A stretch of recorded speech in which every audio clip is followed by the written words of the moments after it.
following up tonight on a stormy weather week from last week. A massive rainstorm, you might recall this, flooded the streets of security-widefield on Wednesday. It left motorists stranded and residents with a big cleanup project on their hands. And it nearly cost one local woman her life, and now she wants to find the people who helped to save her. News 5's Spencer Humphrey joins us with that woman's story of survival. Spencer?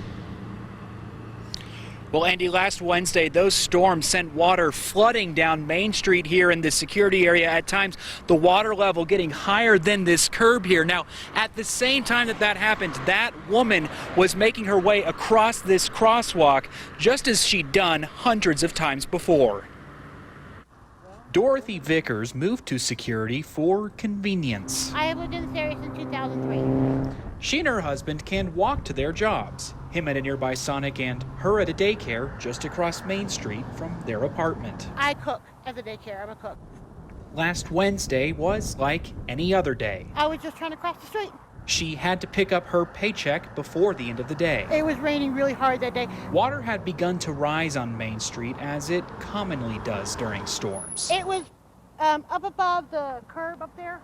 She'd made it across safely many times before. I made it halfway across when I was trying to get to the other side of the light, and the current literally swept me from out from under my feet. But for the first time in her life, she felt like she was staring death in the eye. And I was like, okay, maybe I can grab onto something. I was thinking maybe I can grab onto something, and it was just going so fast I couldn't grab onto anything.